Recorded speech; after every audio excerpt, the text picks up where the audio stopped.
et heureuse de vous savoir nombreux hein, pour notre séance de ce soir.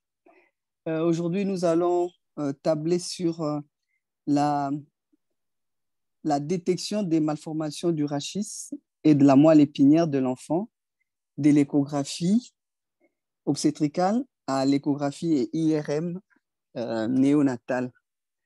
Alors, la personne qui va nous entretenir ce soir, c'est bel et bien le professeur Matadadi. Il n'est plus vraiment présenté. Néanmoins, pour ceux qui vont peut-être nous rejoindre seulement aujourd'hui, ceux qui n'ont jamais été avec nous, le professeur Matava s'est présenté lui-même. Je préfère que lui-même le dise. Peut-être que lui va dire l'essentiel de ce qu'il est. Il va se présenter lui-même avant de commencer. Néanmoins, c'est une très bonne chose, cette partie, parce que en fait, sur l'échographie des obstétricales n'est pas faite que par les médecins radiologues.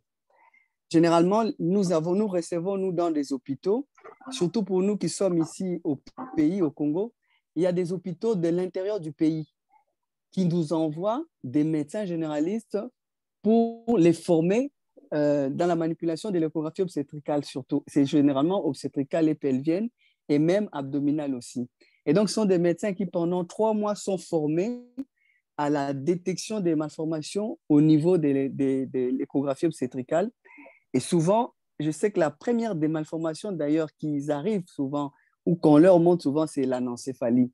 Et la deuxième, c'est des malformations qui doivent rechercher au niveau de la colonne vertébrale. Donc, ici, l'auditoire n'est pas seulement composé que des médecins radiologues en formation ou pas, mais nous avons aussi des généralistes. Et donc, aujourd'hui, c'est vraiment une partie très, très intéressante et très, très importante.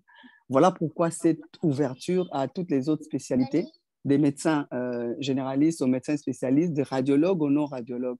Donc, nous remercions la présence de tous ces médecins-là ici sur place.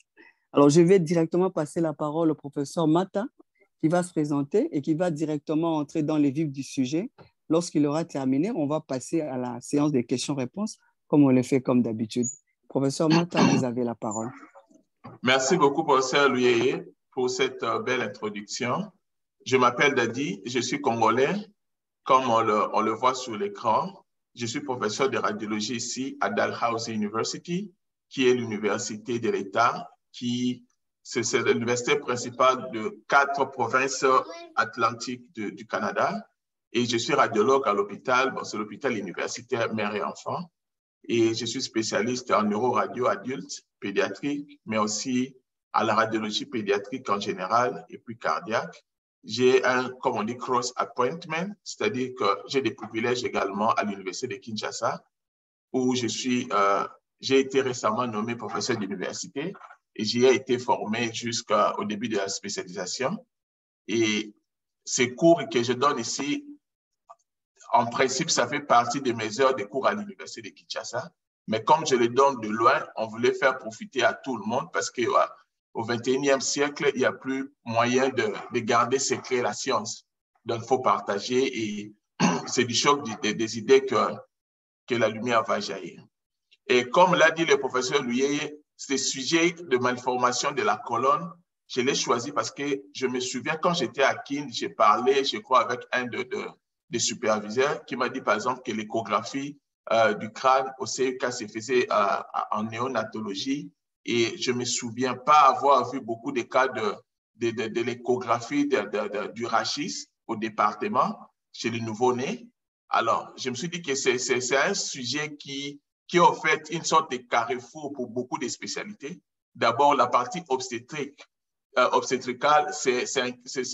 on le partage avec les gynéco-obstétriciens. Et la partie néonatologie, on le partage avec les néonatologues, mais il y a beaucoup d'autres médecins généralistes aussi qui font les échos. Alors, pour la séance d'aujourd'hui, comme vous allez le voir, ça va aller de notions vraiment élémentaires aux notions très poussées de neuroradiologie, mais il faut dire aussi, il y a la part des neurochirurgiens.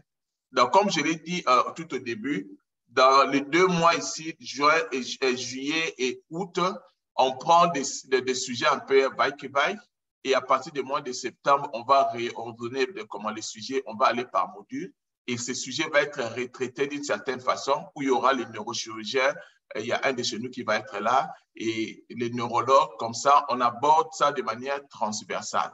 Mais pour un premier temps, là, ça va faire une sorte d'érédit, mais dans un premier temps, on va parcourir ces notions de base que tout le monde doit connaître, du moins tout le monde qui manipule l'échographie doit connaître.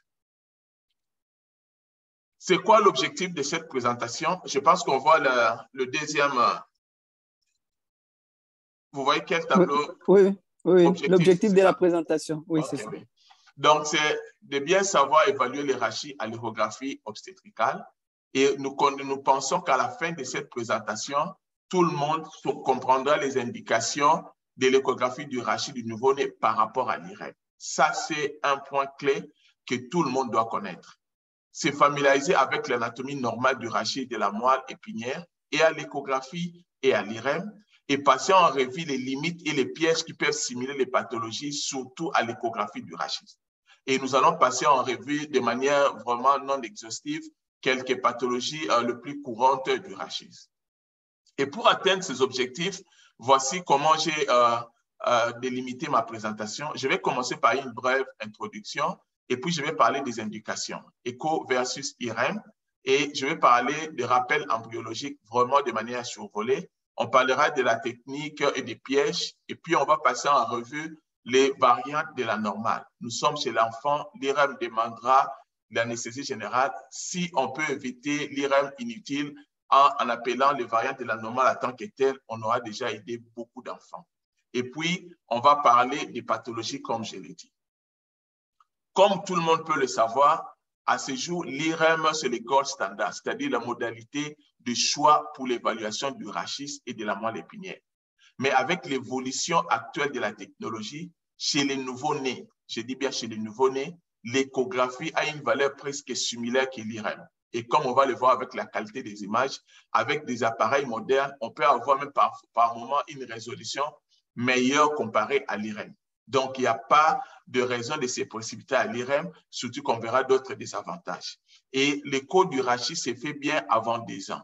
Mais la partie optimale, c'est avant 6 mois, parce que là, il n'y a pas encore une ossification très avancée de la colonne de l'arc postérieur. On a une bonne fenêtre acoustique, donc on peut bien évaluer le rachis. Et comme on le sait, peut-être ce n'est pas très bien indiqué d'évaluer tous les rachis de la jonction crânio-vertébrale jusqu'au coccyx, mais on va avec un examen ciblé et généralement, on a de bons résultats. Et chez les nouveau-nés, l'écho permet, c'est ça, c'est la grande, un des grands avantages, c'est que l'écho permet de déterminer cliniquement si une intervention urgente est indiquée et si l'IRM peut attendre. Pourquoi cela? Parce que l'échographie est d'abord très disponible. Beaucoup de gens peuvent le manipuler. Par exemple, dans la région, nous sommes les 4 régions maritimes où nous avons environ 3 millions d'habitants. Les échos de la colonne des enfants, c'est seulement à notre hôpital. Donc, pour certaines personnes, ça veut dire prendre l'avion et venir. Surtout si on doit faire l'IRM. Donc, si tout le monde peut savoir manipuler l'écho et détecter les pathologies, projeter dans le temps les interventions possibles, on aura déjà aidé beaucoup de familles. Mais aussi, surtout à Kin, l'échographie est peu coûteuse, donc ça peut nous aider à prendre en charge les patients pas assez riches, mais aussi un autre drawback, comme on dit en anglais, une limitation de l'IRM, c'est que pour faire l'IRM chez le nouveau-né, on a besoin de l'anesthésie générale. Maintenant, là, il y a une technique qu'on appelle feed and sleep, c'est-à-dire qu'on fait gêner l'enfant, entre guillemets, il devient irritable et puis on l'amène dans la salle d'IRM, on va l'allaiter, il sera KO et puis on l'enveloppe avec les draps, on fait l'examen. Mais les taux de réussite, ça dépend de la technicité et des infirmiers et des techniciens de l'IRM pour en avoir. Donc, de manière générale, surtout dans nos milieux, l'IRM des nouveau-nés égale anesthésie générale. Faudrait-il encore avoir des anesthésistes qui sont bien traînés à entraîner plutôt à prendre en charge des enfants. D'où, si on peut éviter l'IRM, surtout quand ils sont très petits, ces enfants-là, c'est toujours bien. Quelles sont les indications maintenant de l'échographie du rachis? Il y a plusieurs indications. D'abord, dans la mise au point des malformations multiples, comme dans le cas du syndrome de Baxter. Souvent, ici, c'est qu'on dit, on va demander l'échographie abdominale pour évaluer les reins. Mais aussi, on va demander l'échographie du rachis à la même occasion pour évaluer la colonne pour voir s'il n'y a pas d'anomalie associée. Mais de manière générale, ce sont les stigmates de la peau qu'on peut voir. Par exemple, des fossettes sacrées, comme on peut le voir sur l'autre schéma. On le voit ici, on peut avoir une fossette à ce niveau-là. Et le clinicien voudra voir si ce pertus ici communique avec l'espace intradural. Ou alors, c'est juste une sorte de décoloration de la peau. Et dans le milieu comme celui-ci, même à Keene, les personnes avisées voudront savoir est-ce que c'est un phénomène qui se limite à la peau, est-ce qu'on a affaire à une sorte d'hémangiome ou bien ça signale une lésion beaucoup plus sinistreuse dans la partie inférieure. Par moment, on peut avoir ces touffes de cheveux comme ça, qu'on peut voir toujours avec les spina bifida occulta. Ça peut être le signal pour vous dire qu'en dessous de la peau, il y a quelque chose de pas bien qui se passe. Par moment, on peut avoir de queue, comme on le voit ici, et les cliniciens voudront voir ce qu'il y en a en bas. On peut avoir des masses bien formées, comme on le voit pour l'autre enfant ici, et par moment, c'est juste une asymétrie au niveau des plis fessiers qui peuvent tirer l'attention des néonatologues et demander l'échographie. D'abord, pour bien comprendre l'imagerie de la colonne, il faut connaître les notions de l'embryologie. Comment se forme la colonne? Il y a 3 étapes, ce qu'on appelle la neurulation, et ça commence avec la neurulation primaire. Et ça, c'est très capital. Ça peut déjà vous orienter par rapport à l'évolution de votre examen. Parce qu'avec la neurulation primaire, ça forme presque toute la colonne qui peut être malade, de manière générale. C'est-à-dire de la jonction crânio-vertébrale jusqu'au niveau des S2. Quand le patient est encore in utero. Et après, c'est la partie qui va nous former juste avant de comme à la queue de cheval là. Toute cette partie-là vient de ce qu'on appelle la neurulation primaire. Je vais expliquer pourquoi. Et ces processus commencent comment? Il faut d'abord se rappeler des 3 couches que nous connaissons tous. L'ectoderme, ici en bleu. On a le mésoderme qui va former le muscle, les reins, les os, et puis les gonades. Et puis, on a l'endoderme qui forme le revêtement interne des organes. Mais le système nerveux et la peau viennent tous de ce qu'on appelle l'épiderme. Qu'est-ce qui se passe? Aux alentours des 3e semaine, l'épiderme va se différencier. Il y a beaucoup d'enzymes qui agissent à ce niveau ici. Et je n'ai pas voulu les reproduire pour ne pas surcharger la présentation. Mais nous avons ce qu'on appelle une partie de l'ectoderme va se différencier à ce qu'on appelle le plaque neurale. Et on a des bordures ici. Et ces bordures vont former des plis qui vont devenir des crêtes. Et puis, il va se former sur des gouttières qui après deviendra ce qu'on appelle le tube neural. Et la crête neurale, c'est ce qui va former le système nerveux périphérique et notre peau va rester en dehors. Maintenant, tous ces phénomènes ici, c'est fait sous la présidence de beaucoup d'enzymes que je n'ai pas reproduit ici, mais aussi à un moment bien spécifique. Si la différenciation, par exemple, si le décollement des crêtes neurales ne se fait pas bien par rapport au tube neural ou bien à l'épiderme, il y aura des communications et tout ça, ça va résulter aux pathologies, par exemple, l'hypomyélomyose, toutes ces histoires-là vont découler de la mauvaise séparation de ces différents tissus. Et ça, je rentre, on a parlé de la neurulation primaire pour former cette partie que j'ai dit, et la neurulation secondaire, en partie distale, la neurulation primaire va s'arrêter jusqu'ici. Donc, la partie inférieure de la moelle.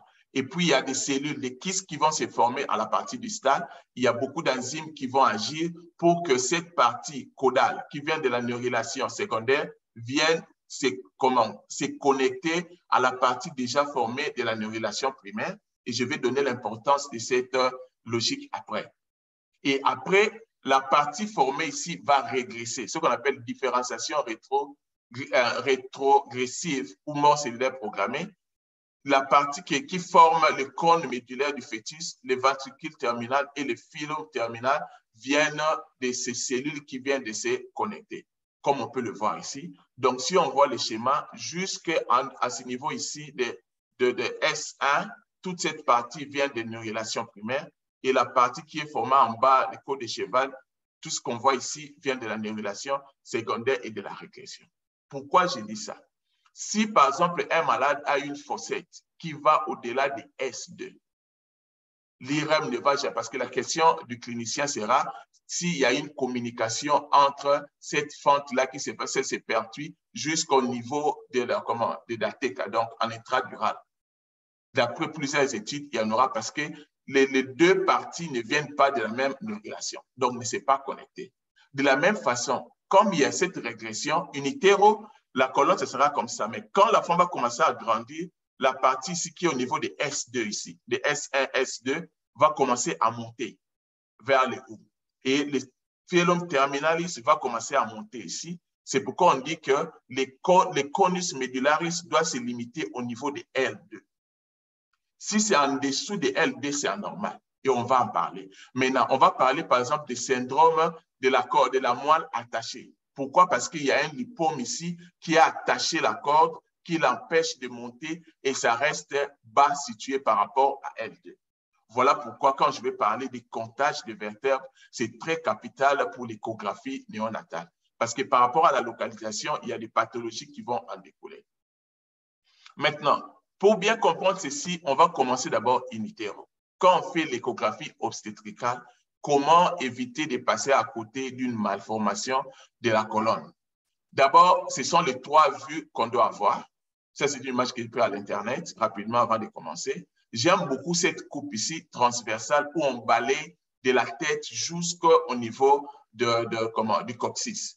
Ça me permet de manière ramassée de voir tous les organes au même moment. Mais le piège, il ne faut jamais que la peau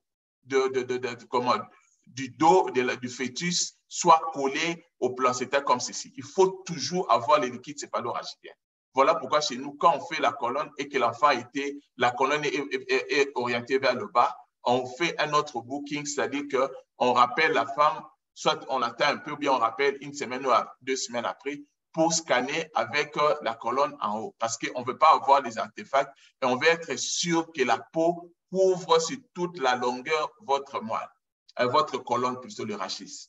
Ça, c'est le premier élément. Le deuxième élément est avec la même coupe, je parle de la coupe axiale ici, j'essaie de voir s'il n'y a pas l'hydronéphrose, j'essaie de voir s'il n'y a pas comment on appelle ça, en cheval. Je peux exclure ça avec cette vue, surtout en forme estimée. Et quand on fait le rachis, il faut être sûr qu'à la fin ici, il y a ce qu'on appelle le tapering en anglais. C'est-à-dire que sa forme soit d'entonnoir pour venir se connecter comme ça. Ça doit être pointu. Si à l'échographie obstétricale, vous n'êtes pas capable de reproduire cette queue ici, c'est que vous n'avez pas encore fini l'examen.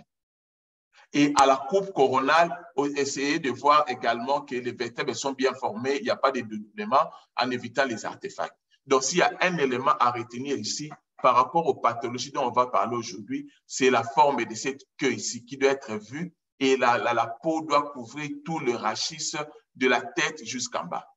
Si vous faites l'examen et que la colonne est comprimée contre le placenta, soit vous appliquez trop de force ou alors la position du fœtus n'est pas bonne. Ici, on rappelle le bassin 1 ou 2 semaines après pour bien scanner. Parce que là, vous allez rater le spina bifida, vous allez rater le syndrome de régression caudale, par exemple, comme on va en parler. Maintenant, on est maintenant chez les néonates, les nouveau-nés, on veut examiner qu'est-ce qu'on doit faire. D'abord, une bonne préparation.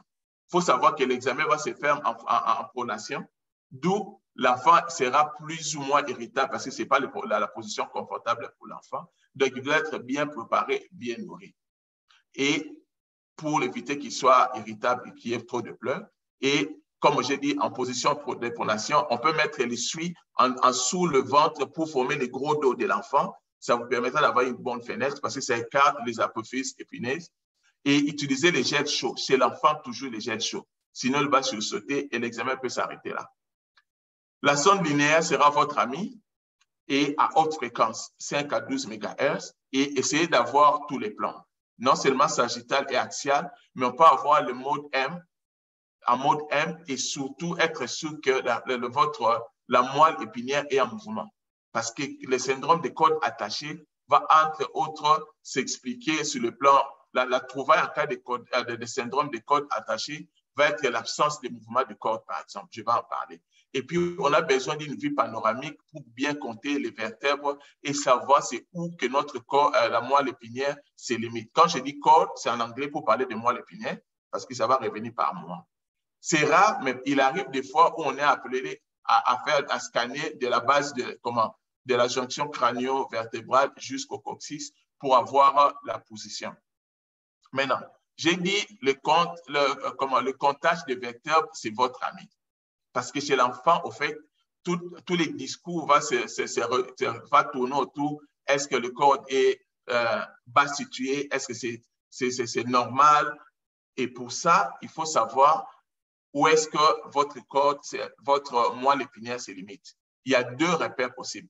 Soit, à partir d'une coupe, vous prenez le rein et la dernière côte, vous supposez que c'est la 12e côte et vous comptez vers le bas. Soit, vous allez à la jonction lombo-sacrée, les S1, c'est là où la courbée commence et vous comptez vers le bas. Il faut qu'en allant avec les deux méthodes, que vous trouvez le même. Par exemple, si je compte à partir d'ici et que le moment l'épinière, ça se limite à L2, je dois être capable de le reproduire ici, en comptant du haut vers le bas. Il n'est pas rare, par moment, on demande d'avoir la vue panoramique comme ceci, c'est-à-dire qu'ils vont coller les images et à partir d'ici, on peut bien compter S1, SD et puis monter. Comme ici, on voit les L1 et on voit que notre moelle épinière se limite au niveau des L1. Normal, c'est au-dessus des L2. Je vais revenir. Il arrive par moment qu'on ne soit pas capable de le faire, c'est vraiment rare. Je vis une ou deux fois où on est obligé de faire comme à la radiographie, on met une sorte de marqueur en plomb pour pouvoir bien coter parce que c'est crucial par rapport à la pathologie que nous avons. Maintenant, il faut savoir l'anatomie. D'abord, les nombres de vertèbres. Il faut savoir qu'il y en a 7 pour cervical, 12 thoracique, 5 lombaires, 5 sacrés, on peut avoir 4 à 6 oxygènes.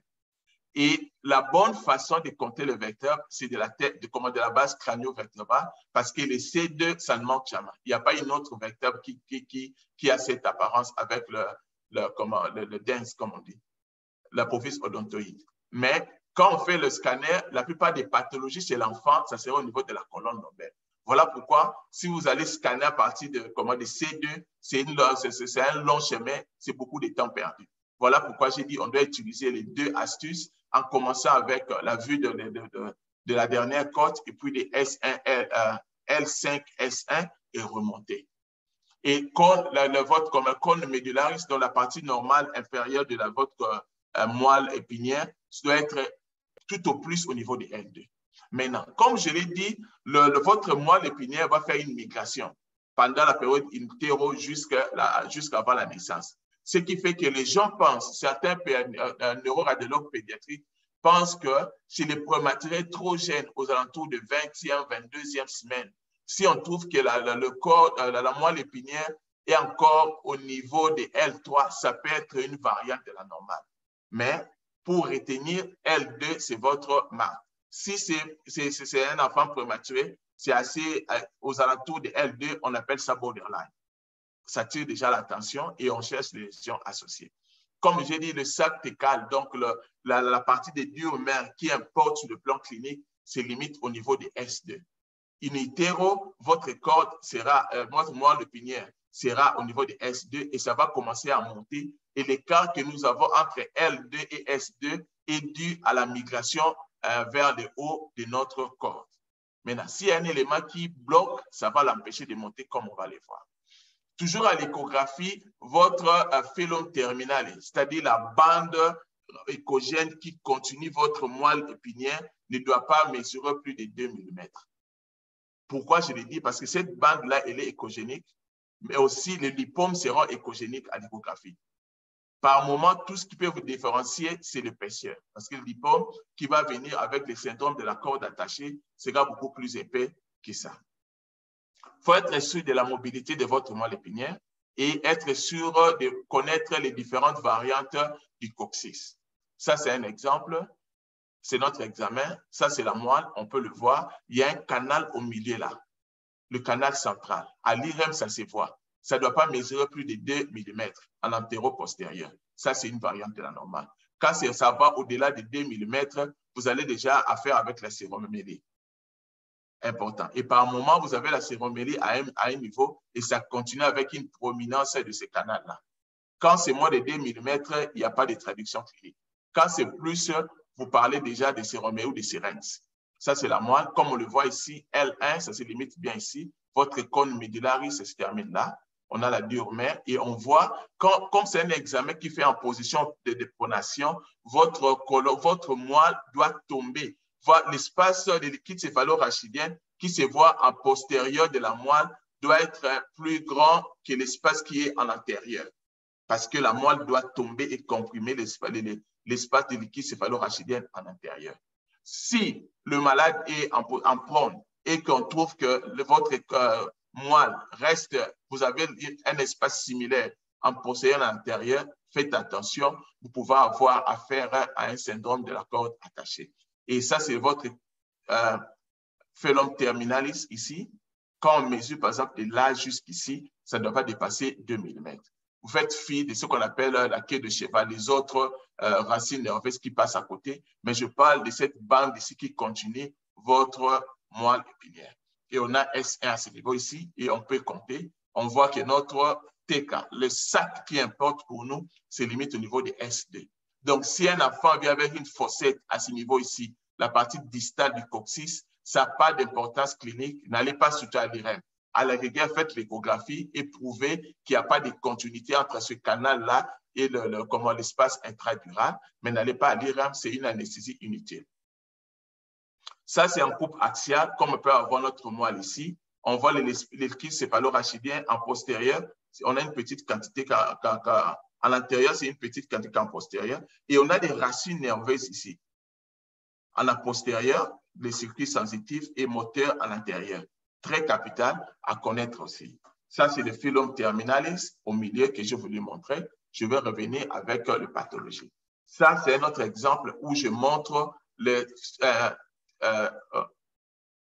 phylum terminalis qu'on a mesuré ici. Ça doit être moins de 2 mm et on voit que notre moelle, ça tombe. Ça, c'est le liquide céphalorachidien en postérieur qui est en échogène et en intérieur, on ne le voit presque pas parce que le patient est en position de pronation, tout doit tomber à l'intérieur. Si j'ai une quantité similaire en postérieur et en intérieur, c'est-à-dire que la moelle est tirée par une structure, ça peut être une masse qu'on peut voir, et on a plus de chances d'avoir un syndrome de corde attachée.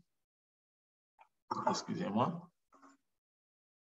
On peut faire le M-mode si on n'est pas sûr. Le M-mode, c'est rare qu'on le fasse, mais sur le plan didactique, on le fait. Mais si on est pressé, déjà la position des cordes tombées, ça doit vous dire. Mais ici, on peut voir des pulsations. Quand le patient respire, la moelle doit bouger et on doit être capable de capter ça avec les M-mode.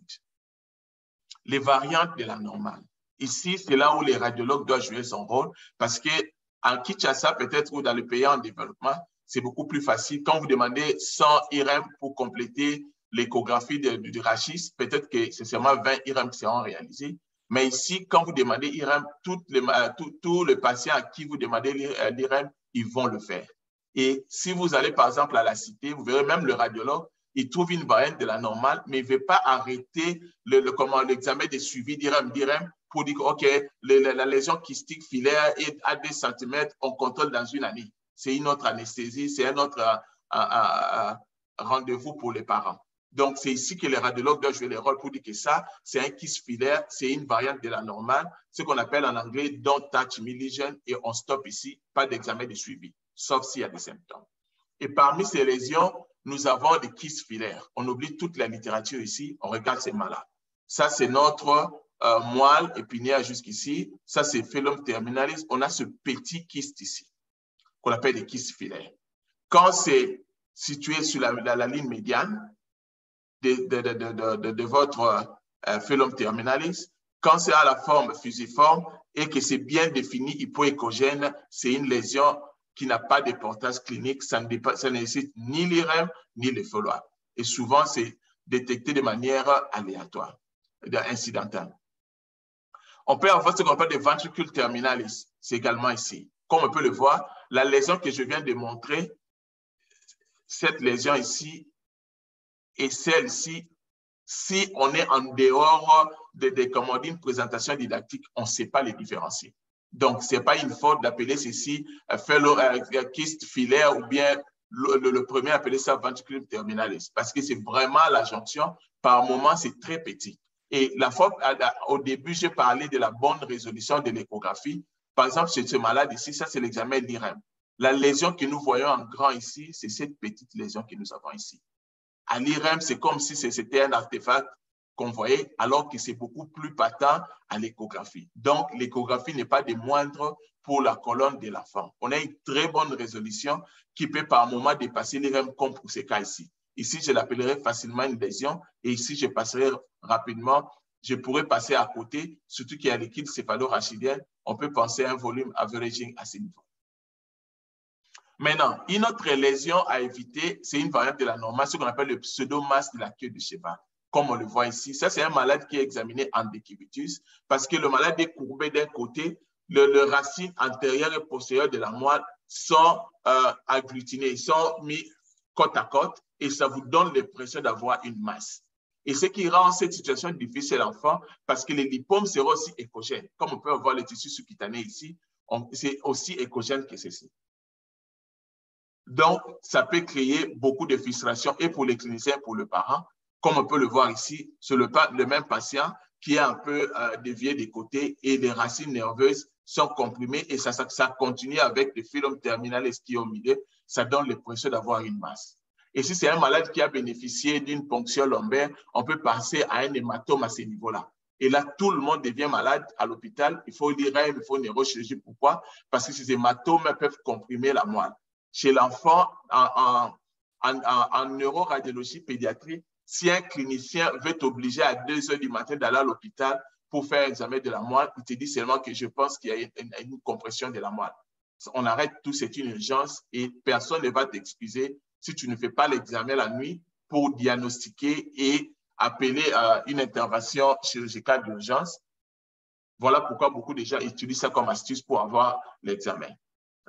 Donc, pour ces cas ici, si vous pensez que c'est l'hématome, c'est une urgence parce que ça va comprimer. Et dans ce cas, c'est une variante de la normale, ce qu'on appelle le pseudomasse de queue de cheval. Et pour être sûr, il faut seulement rescanner le malade en prone, en position de pronation, et vous allez voir que la masse ici va disparaître. Après ça, une autre variante qui peut rendre le malade, surtout les assistants, comme on le voit ici de première et deuxième année, quand ils viennent en rotation en radiologie pédiatrique, c'est les variantes du coccyx. Comme on le voit ici, ça forme, on a presque la forme de L. C'est comme c'était une sorte, c'est un canal qui était là, mais ce n'est pas un canal, c'est seulement le coccyx qui n'est pas encore bien ossifié. Et c'est cartilagineux, voilà pourquoi ici c'est ossifié. On voit même les shadows ici, comme ça se voit en postérieur, mais là, ce n'est pas bien ossifié. Et ça, la forme, elle est un peu particulière ou bien ce n'est pas la forme normale, parce que la forme est normale, ça doit former une sorte de concavité en intérieur. Ici, c'est plus ou moins bien orienté comparé au premier, mais la calcification de vertèbres ne se fait pas de manière uniforme. Ici également, c'est bien orienté, mais on a des vertèbres bien calcifiées de la partie proximale. En distal, ce n'est pas encore bien calcifié. Ici, de même, il y a une petite calcification, mais pas aussi bien calcifiée qu'ici. Donc, comme on peut le voir, toutes les images que je montre ici sont des variantes de la normale. À moins que ça soit totalement calcifié comme celui-ci, que l'enfant ait des problèmes pour s'asseoir, là, ça devient une autre histoire. Mais quand vous le voyez comme ça, que ce soit à la radiographie conventionnelle ou bien à l'échographie ou à l'IREM, c'est une variante de la normale jusqu'à la preuve du contraire. Maintenant, passons maintenant en revue quelques pathologies les plus communes que nous connaissons de la colonne. Il y a cet algorithme que j'aime beaucoup pour reconnaître les anomalies de la colonne. Quand on a une anomalie, généralement, ce sera le dysgraphisme, c'est-à-dire le spina bifide. Est-ce que c'est ouvert ou bien c'est fermé? Ce qu'on appelle le spina bifide occulte. C'est-à-dire qu'il y a une peau saine qui couvre l'anomalie de l'os et de la moelle qui est à l'intérieur. Maintenant, quand c'est ouvert, généralement, il n'a pas besoin d'imagerie.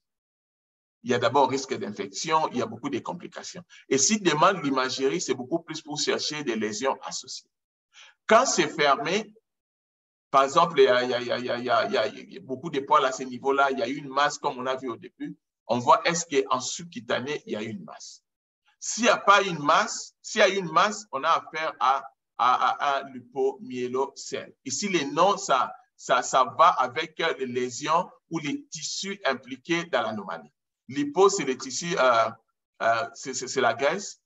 Myélo, c'est quand il y a les nerfs. Celle, c'est l'hernie, c'est le kyste qui se forme. Méningocèle, c'est seulement le ménage, mais retenez. Quand le ménage voyage, ça amène toujours les liquides céphalorachidien. Parce que les tissus arachnoïdiens vont partir avec et ça va amener les liquides céphalorachidien. Myélocystocèle, c'est le kyste qui est formé des tissus nerveux. Donc, les noms, ce sont des noms composés des tissus qui sont herniés ou qui sont anormaux. De même, quand il n'y a pas de masse sous-cutanée, on peut avoir soit des lipomes, soit des sinus dermiques, on peut avoir le syndrome de la moelle attachée, j'en ai beaucoup parlé, je vais revenir, et on peut avoir le syndrome de régression caudale, ça c'est très important de connaître et ça va ouvrir les yeux par rapport aux échographies obstétricales. On peut avoir des kystes neuro-entériques, on peut avoir la diastomélie. Passons à revoir quelques cas. Ça, c'est un cas de spina bifida ouvert. Là, on peut avoir les myélocèles, comme on peut avoir ici. Qu'est-ce qui est anormal? Ce sont les tissus. Ça, c'est le plaque minéral qui est sous la peau. Il n'y a pas d'hernie comme ça. Il n'y a pas de masse là-bas, mais les tissus nerveux sont sur la peau. Mais ça reste sur la ligne de la peau. Il n'y a pas d'hernie. Ici, on a des myéloméningocèles. Myélo, c'est les tissus nerveux. Méningo, ce sont des méninges. J'ai dit quand le méninge, ça s'implique qu'il y a les liquides céphalo-rachidiens. Donc, quand les méninges, voilà, par exemple ici, ça c'est une partie de la colonne, c'est l'os, la peau est là, il y a une hernie, une masse qui se forme, alors qu'ici, l'anomalie, c'était tout au plus sur la ligne de la peau. Donc ici, il y a les nerfs qui s'hernient, on voit la plaque ici, mais aussi les liquides céphalo-rachidiens. Donc, ici, on a le myéloméningocèle, le kyste. Ici, les myélos seulement. Et les liquides, comme les méninges ne vont pas très loin, c'est seulement les myélocèles qui se forment. Et on peut avoir des lésions associées. On peut avoir ça dans les chiaries 2. C'est-à-dire qu'on a une descente d'amygdale du cervelet. Et en plus de là, on a une sorte de myéloméningocèle. On peut avoir le syndrome de moelle attachée dans 70% des cas. Et on peut avoir beaucoup de troubles parce que les nerfs qui vont s'hernier ici, ils vont subir des glioses et ça peut faire des atteintes au niveau des organes qui devaient être contrôlés par ces nerfs-là. Par exemple, les vessies neurogènes, on peut avoir des troubles d'érection, on peut avoir l'hydrocéphalie parce que c'est le liquide céphalo-rachidien qui est hernié va perturber la dynamique même des liquides céphalo-rachidiens. Il y aura des répercussions même en intracrânien. Et on peut avoir, parce que quand il y a communication, quand c'est ouvert, il y a les contenus de ces liquides qui vont dans la circulation maternelle. On peut avoir, par exemple, l'augmentation des alpha-fétoprotéines quand on fait les dépistages sériques maternels chez les femmes enceintes. Ce qui n'a pas en cas de spina bifida occulta ou fermée. Ça, c'est un cas de myéloméningocèle, comme on peut le voir ici. On a notre colonne, ça c'est les convois, les liquides. Et ici, on voit que la peau n'est pas bien couverte. On peut avoir quelques racines nerveuses là-bas. Et on voit qu'il y a un kyste formé des liquides céphalo-rachidiens. On le voit souvent en cas de trisonomie, que ce soit 21, 18 ou 13. Et généralement, comme je l'ai dit, l'imagerie n'est pas très importante. Ça, c'est l'IRM fœtal. C'est-à-dire que pendant que la femme est enceinte, on fait l'IRM du bébé qui est dans le ventre. Et ça montre bien l'anomalie. On voit les spina bifida ici, on voit l'absence de la peau, mais regardez la tête, on a l'hydrocéphalie. Pourquoi? Parce que le fait d'avoir ça, ça perturbe tant soit peu les dynamiques, comme la circulation des liquides céphalo-rachidiens. Il y a beaucoup de théories pour ça. Et en passant même pour les chiari 1, je ne vais pas revenir sur ça ici. Et pour le moment ici, dans le pays développé, on peut faire les traitements unitaires. On a vu des cas où il y avait des spina bifida, on fait le traitement, la chirurgie unitaire, on ferme ici, et même si avec chiari 1, quand vous contrôlez, par exemple, au début du 3e trimestre, vous voyez que les amygdales du cervelet qui étaient descendues au niveau de la colonne cervicale ont remonté à leur position normale. Et des études, par exemple, de San Francisco et de Harvard, ils ont montré que ces chirurgies ça vous donne même, ça améliore même le pronostic de bébé après la naissance. Le dysgraphisme peut être fermé. Comme j'ai dit, on a une peau qui couvre. Et quand c'est fermé, il y a beaucoup d'entités. Toujours garder en tête, fermé ou ouvert, c'est par rapport à la peau qui couvre l'anomalie. Mais les noms composés restent les mêmes.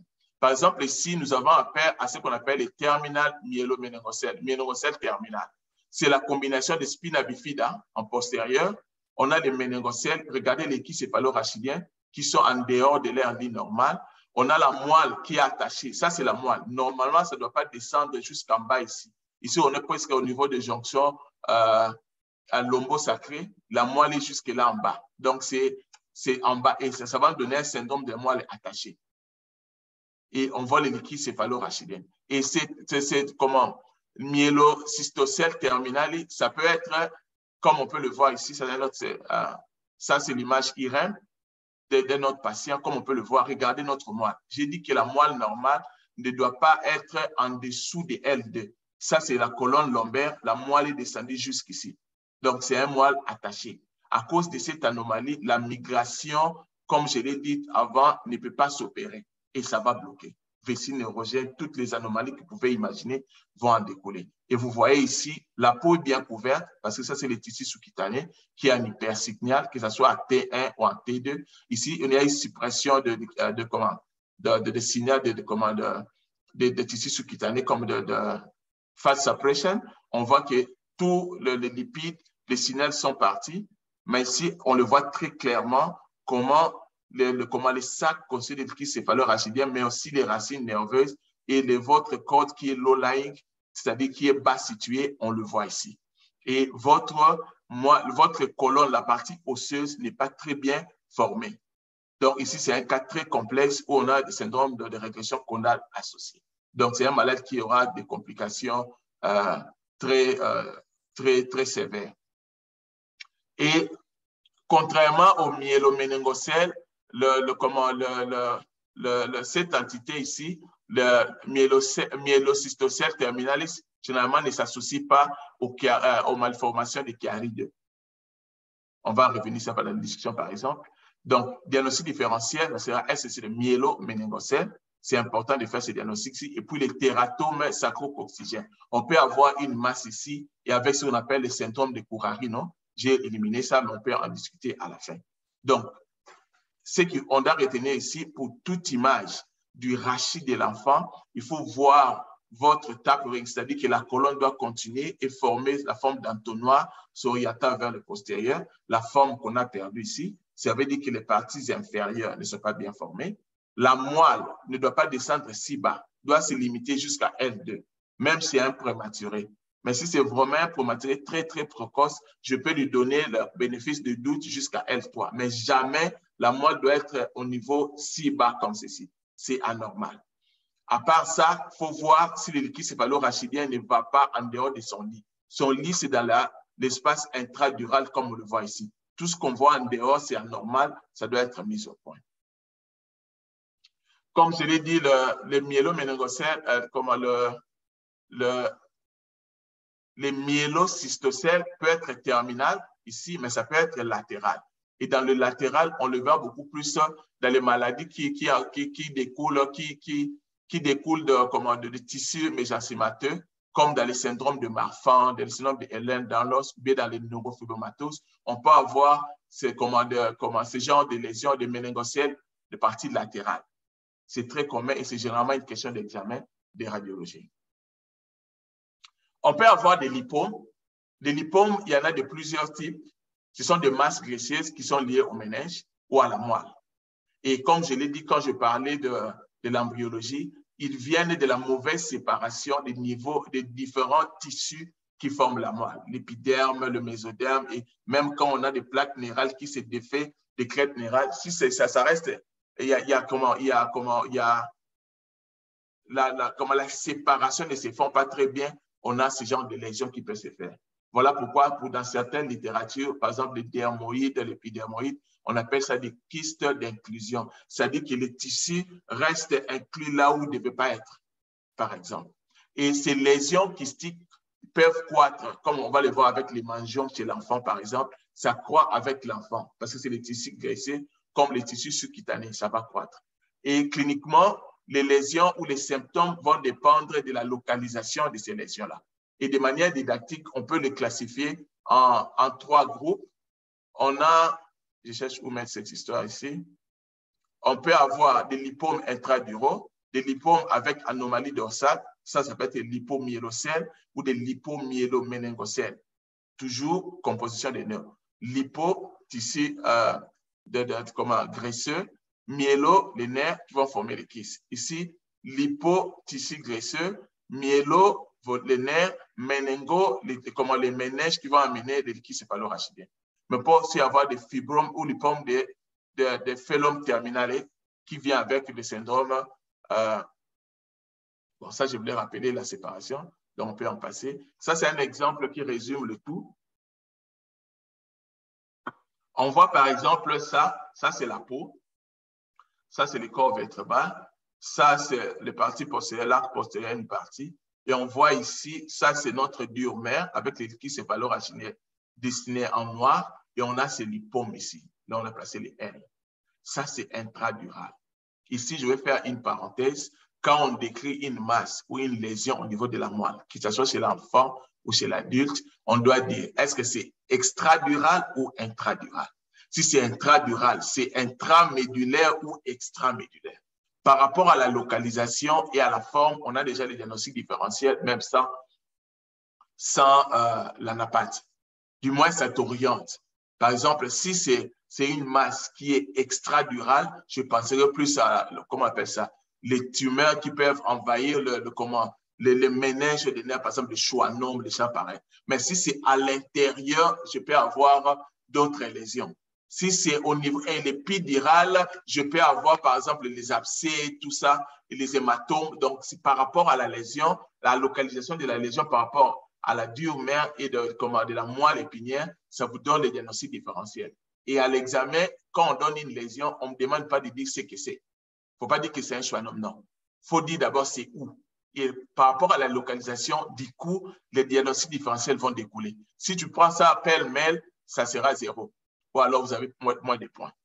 Ici, on trouve que c'est une lésion intradurale parce que c'est en dedans de notre diurmère, mais c'est extradurale parce que notre moelle épinière est ici et cette lésion, elle est externe.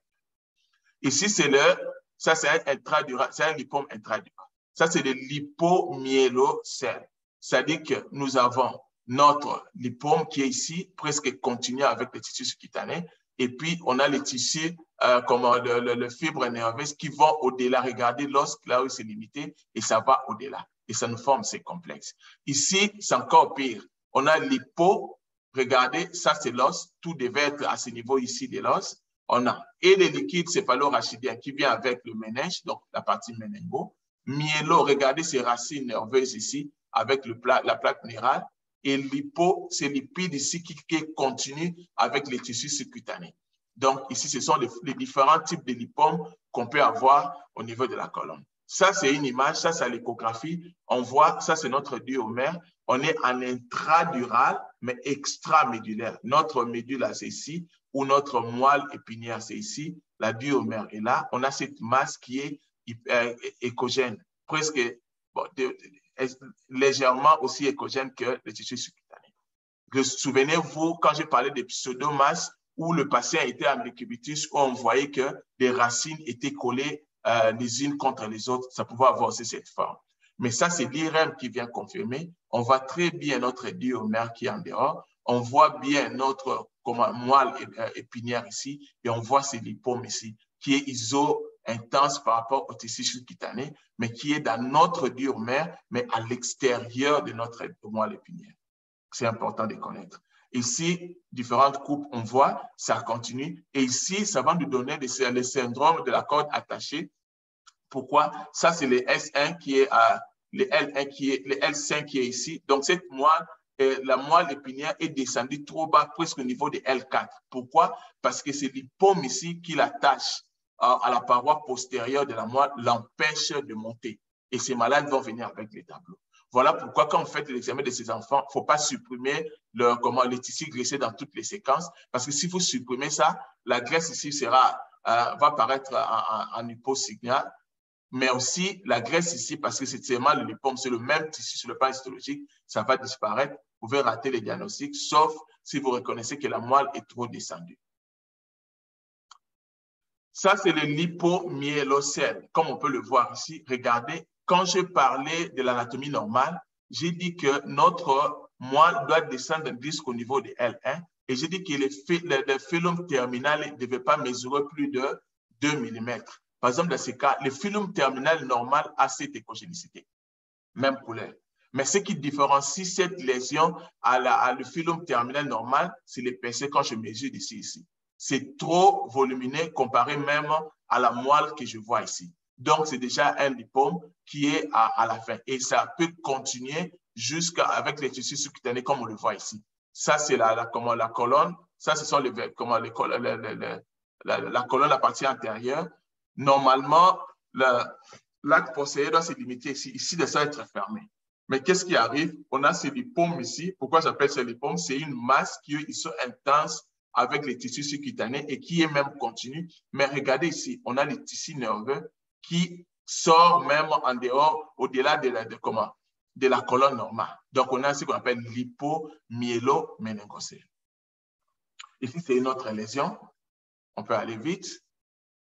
J'ai dit qu'on peut avoir ce qu'on appelle les fibrolipomes ou comment on appelle ça, fatifalums. C'est-à-dire qu'en dessous, à la fin de votre corps, ou de moelle épinière, on a un lipome comme on le voit ici.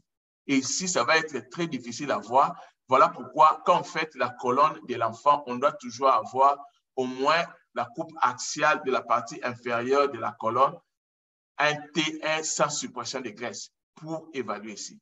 Et si vous utilisez des templates, comment on appelle ça, les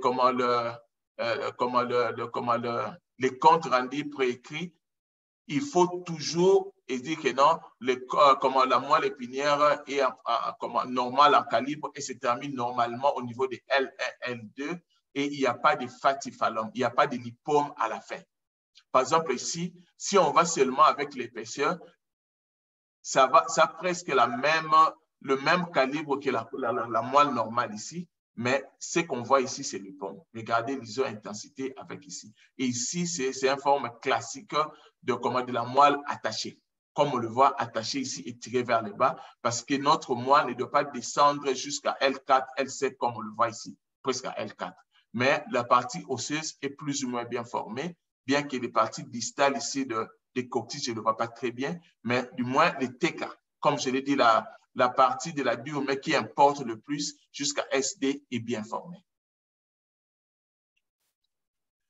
On peut avoir le sinus dermique. Ça, c'est une question quotidienne à la pratique de radiologie. Les cliniciens vont voir une sorte de fossette ou bien ils peuvent suspecter une sorte de trou et ils vont vous demander de voir si c'est continu. C'est pourquoi j'ai dit dès le début, quand c'est cette communication ou cette fossette en dessous de SD, dans plus de 99% des cas, il n'y aura pas de communication avec la TK, comme je dis, ou la moelle normale. Comme on le voit ici, dans ce cas ici, c'est beaucoup plus supérieur. Je pense qu'on est au niveau de L3, L4, on a cette communication et ça continue jusqu'ici. On voit en postérieur, il y a une communication qui vient de là. Et ce malade, c'est un cas que j'ai pris à l'hôpital de Sikis de Toronto. C'est un malade qui a développé une méningite intraspinale compliquant avec abcès compliquant ses sinus. Donc, il y avait ces sinus ici, comme on le voit ici en T1. On peut voir ça avant injection de contraste. Ça, c'est l'image en diffusion. On voit qu'il y a une restriction de diffusion. Et on peut le voir ici, la formation de l'abcès. Tout ce qu'on voit ici, c'est les tissus inflammatoires.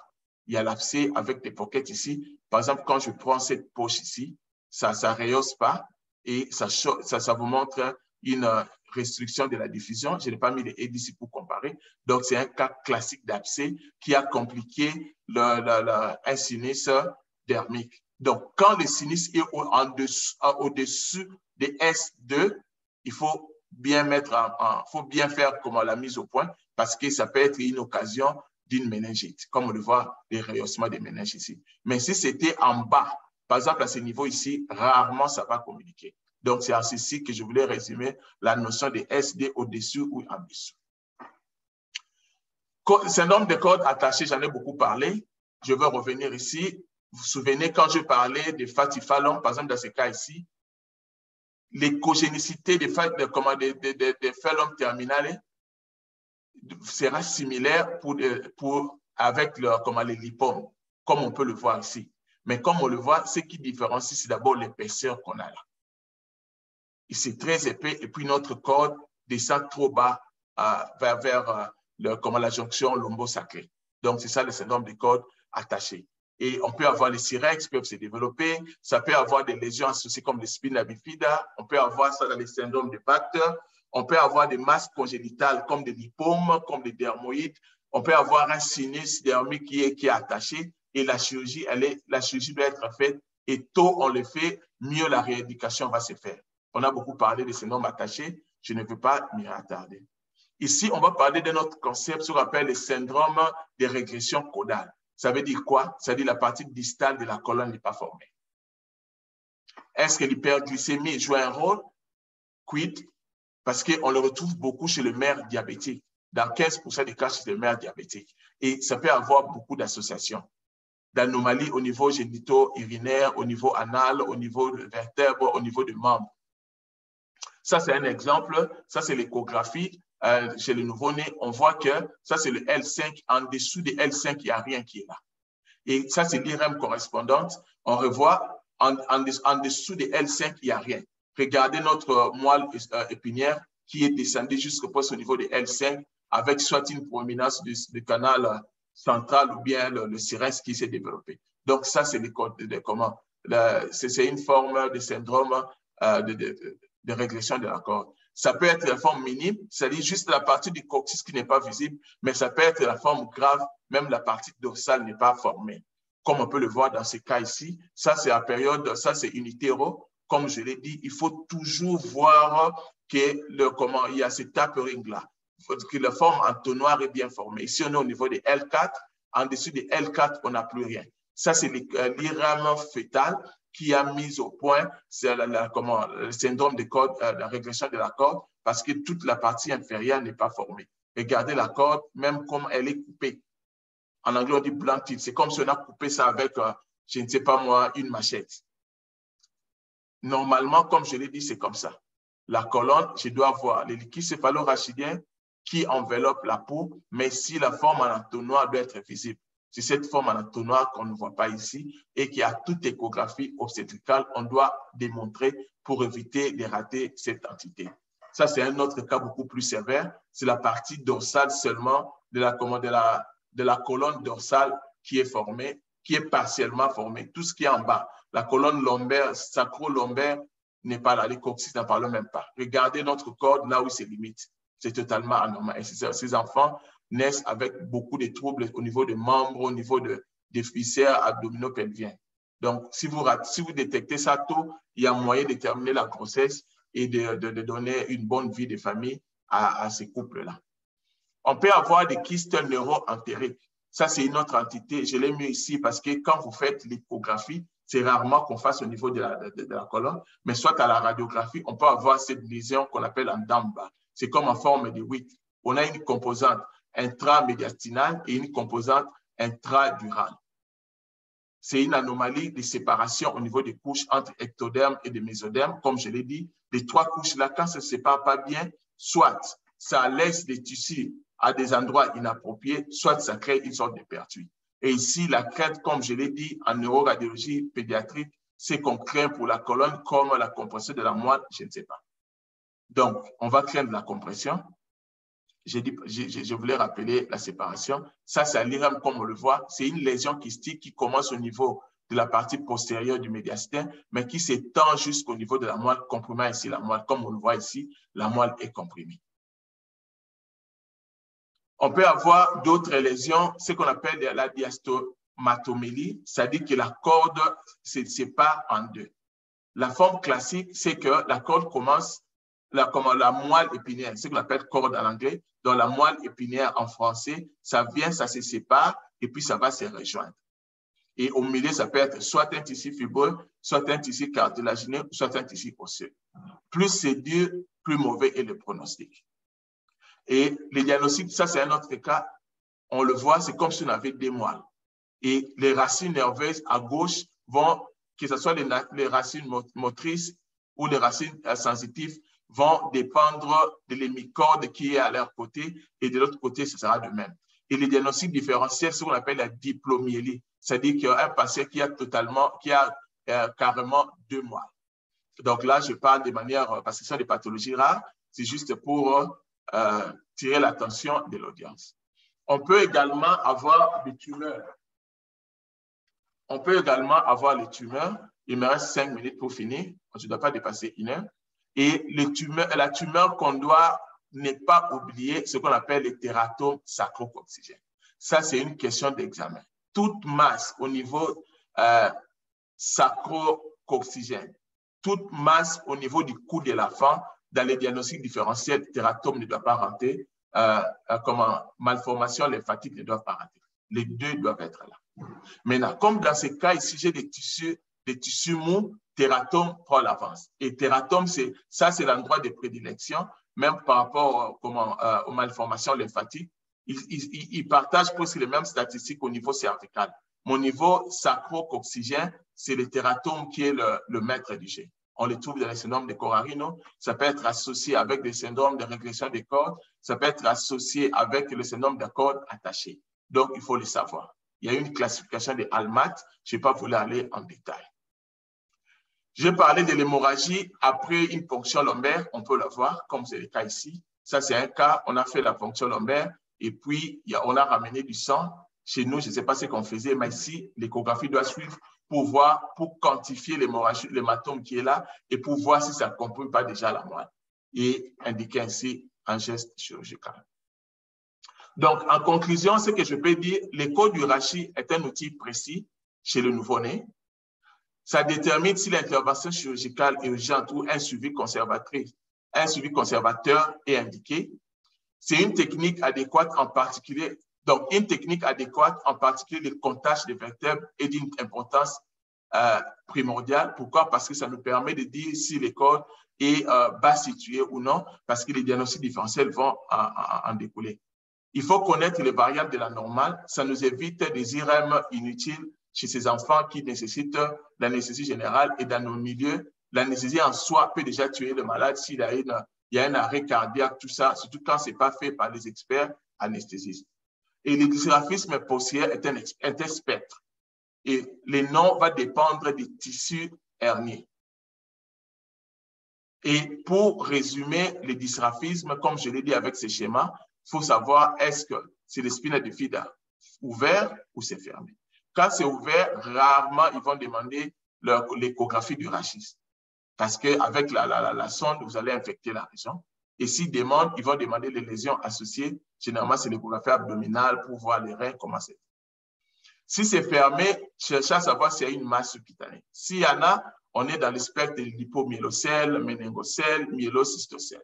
S'il n'y a pas de masse, ça peut être une lésion simple comme les lipomes. On a vu les lipomes intradurales ou bien les lipomes des fatifallum qui va avec le phylum terminal qui va créer le syndrome de la corde attachée. On peut avoir les sinus qui n'ont pas de traduction clinique, qui se limitent seulement au niveau des tissus cutanés, mais on peut avoir le syndrome de la moelle attachée, comme je l'ai dit.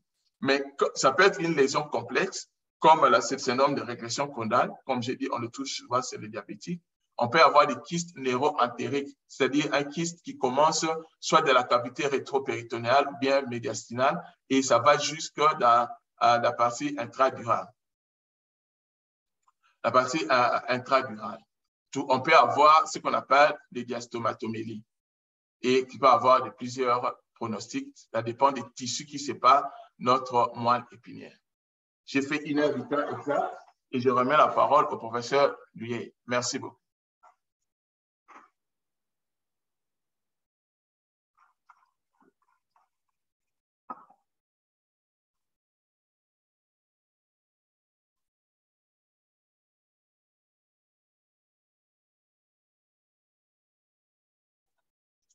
Le professeur Chéti Luyé J'ai fini. S'il y a une question, je crois qu'on a perdu le prof, lui. S'il y a une question, il y a un commentaire, on peut commencer le débat.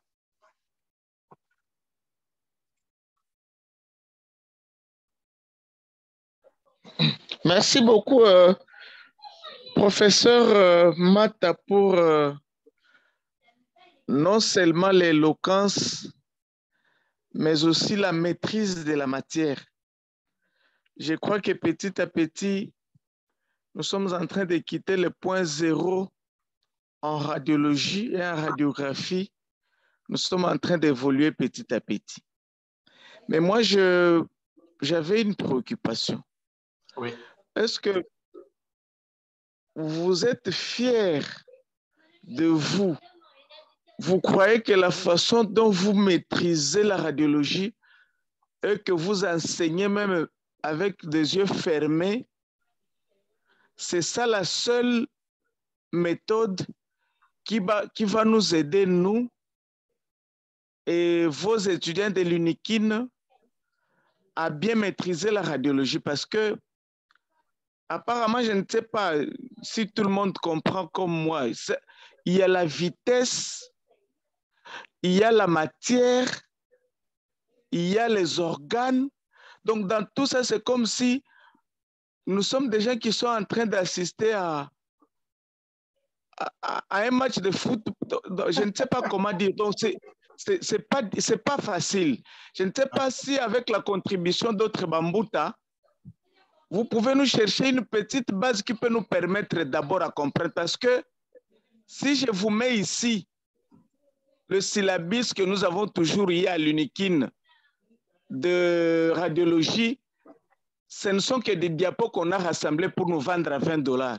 Je ne cite pas le nom de quelqu'un ici. Donc, s'il y a moyen de nous tremper dans ce que nous pouvons comprendre, les chants que vous chantez là, parce que même si on fermait les images que vous projetez là, vous allez toujours chanter la radiologie. Donc, c'est une partie de vous. Comment nous allons arriver à maîtriser la radiologie? Parce que jusque-là, je ne sais pas s'il y a quelqu'un qui va me contredire. On ne comprend que 30% de la matière. Ouais. Merci beaucoup, docteur. J'ai compris votre question. Ce que je vais dire d'abord, les cours ici a pour but d'abord de poser des bases. C'est-à-dire, en termes qu'on appelle ça, de l'enseignement, créer ce qu'on appelle du déjà vu. C'est-à-dire que quand vous allez lire un livre, vous voyez la diastomatomélie, ah, ça j'ai déjà entendu. Tu vois? L'intérêt ici, ce n'est pas que quelqu'un qui écoute comprend les tout. Non. Et des deux, comme je l'ai dit, cette semaine ou la semaine prochaine, notre chaîne YouTube sera opérationnelle où on va poster toutes ces vidéos. En commençant par la première présentation que j'ai faite moi-même, jusqu'aux présentations que les autres ont faites, ceux qui vont donner leur accord. C'est-à-dire toutes ces présentations seront dans notre chaîne YouTube. Vous pouvez revoir ça à votre propre vitesse. Et il y a des articles qu'on va mettre dans les commentaires qu'on peut lire en français et en anglais. Maintenant, au fil des temps, parce que ça vient avec la pratique. Il faut être dans le milieu où on manipule ces choses-là. C'est-à-dire ici, dans notre cas, par semaine, on doit avoir au moins, d'abord c'est chaque 2 jours qu'on a au moins une échographie de la moelle. Et comme c'est un hôpital universitaire, vous voyez tous ces cas au quotidien. Et vous en discutez avec les assistants. Donc, ce qui fait que vous maîtrisez un peu la matière. Donc, s'il n'y a pas de pratique, ça va un peu traîner. Donc, de manière générale, ce que je peux dire, ce qu'on fait ici, c'est juste pour créer du déjà vu. Et les gens vont capter ces lésions par rapport à leur niveau. Pour ceux qui sont des radiologues, par rapport à leur niveau en radiologie, ceux qui ont commencé il y a une semaine trouveront ça très difficile, mais ceux qui pratiquent déjà depuis 10 ans, ils vont comprendre 80%, ils vont capter 1 ou 2 autres éléments. Et quand on va faire les débats, je vois le docteur Maïche qui a levé sa main, il va donner sa contribution aussi. Et c'est comme ça que petit à petit, on va partager les connaissances. Mais ce que je dois recommander, c'est la lecture. Il y a des articles, je peux vous envoyer certains articles en français où on décrit ces choses de manière beaucoup plus claire, où vous pouvez lire à votre aise. Je ne sais pas si j'ai répondu à votre préoccupation. Et je donne d'abord la parole au docteur Maïche et puis le docteur Sanda va prendre la parole. Merci beaucoup, professeur. S'il vous plaît, docteur Maïche, avant de prendre la parole, vous avez répondu à 99% de ma question. Oui.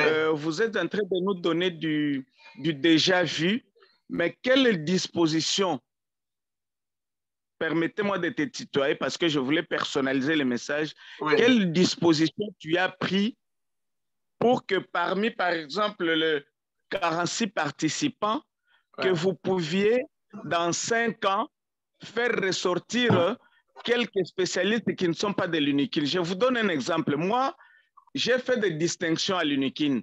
Ouais. Mais chaque fois que je vais pour postuler pour la spécialisation, je n'ai jamais été retenu.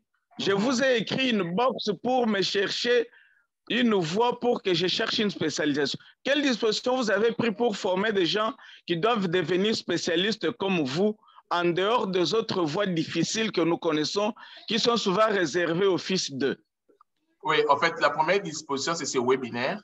Parce qu'à l'origine, comme je l'ai dit, ce sont mes heures de cours à l'Université de Kinshasa, mais que j'ai ouvert à tout le monde, y compris les amis de l'Université de Lubumbashi et de Bukavu, là où il y a Dr Maïché. Et avec le temps maintenant, on va faire des séminaires. Ça, bon, ça, j'en parle déjà, mais il y aura des séminaires où on viendra avec des spécialistes d'ici et de ceux qui sont au Congo, où on va faire des ateliers pratiques pour pratiquer ces choses-là. Parce que toutes ces lésions ici, ça existe au Congo.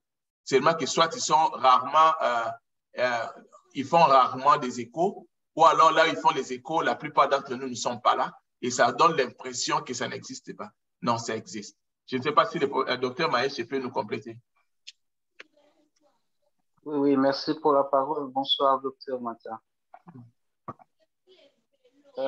Non, je dois corriger, professeur Mata. Il ne faut pas que notre acquaintance d'antan. En fait, cette phrase va expliquer ce que je voulais dire à notre aîné et mon prédécesseur. En fait, le professeur Mata est dans la radiologie depuis presque une trentaine d'années. Et donc, comme il le disait lui-même, ce n'est pas pour effrayer ceux qui ne sont pas dans la pratique quotidienne, mais c'est pour que les bases et le langage soient communs. Lorsqu'un radiologue vous donne des résultats, que vous ayez déjà en tête les termes dégénération de relations, ainsi de suite. Maintenant, en ce qui concerne mon intervention, c'était plus pour parler de la solution pratique, mais le professeur Mata, dans ses 2 dernières phrases, a brossé un peu clairement ma proposition en l'affirmant, en fait. Ce qu'il faut pour ce genre de choses, il faut des séminaires, des ateliers. À l'époque où la Socorade organisait encore des symposiums, il y avait 1 ou 2 jours où on faisait des ateliers. C'est vrai qu'il y a plusieurs sujets, domaines, mais je crois que ces cours ici vont nous préparer à sélectionner les sujets à cibler pour les ateliers pratiques. Il a encore sorti une phrase du professeur Mata, c'est qu'on a un souci chez nous, l'échographie, surtout l'échographie pédiatrique, et maintenant qu'on parle de l'échographie neurologique de la moelle, est très, très rarement faite. Moi, j'ai 8 ans que je suis en train de pratiquer à Bukavu. Je peux vous compter au bout des doigts, il faut ajouter les orteils aussi, le nombre d'échographies de la moelle que j'ai faites. Mais ça fait que ça ne veut pas dire que les cas sont rares, au contraire. L'année passée, en novembre-décembre, on a publié 2 cas de dégénération de neurulation où il y avait cette absence complète du sacrum chez 2 enfants. L'un d'entre eux a atteint l'âge de 7 ans et il y a un journal qui acceptait de nous le faire passer. Mais le problème, c'est qu'on n'a jamais demandé d'échographie, ni chez la maman en anténatale, ni l'enfant quand il grandissait. Et même quand l'enfant est arrivé à ses 7 ans chez nous, c'était d'emblée le clinicien, c'est scanner. Effectivement, à ce moment-là, on n'avait pas encore commencé notre IRM, on l'avait installé, mais on n'avait pas encore commencé à tourner. Mais donc, vous comprenez comment les enfants d'un contexte aussi pauvre passent directement à des modalités très, très, très, non seulement élevées, mais chères et coûteuses, alors que la simple échographie peut sauver des vies et dire des miracles, comme on l'a entendu aujourd'hui. C'est pourquoi j'ai dit à la fin du cours, j'ai écrit un message, bravo, bravo pour ce cours. Moi, je regrette parce que les cours précédents, nous avions eu jusqu'à dépasser des centaines de participants, mais aujourd'hui, je ne sais pas, je crains que le monde médical a négligé un peu ce sujet, mais il est très important. Vous imaginez qu'un petit sinus, un petit trou, une fossette dans le dos qu'un clinicien voit peut amener à des abcès, des méningites carabinés qui peuvent tuer quelqu'un. Je crois peut-être qu'on aurait dû, je demanderais peut-être qu'avec, merci, il y a YouTube, mais je demanderais peut-être au professeur Mata qu'on essaye de, même dans une année, recommencer. On va vraiment bien faire le lobbying chez les obstétriciens et les pédiatres.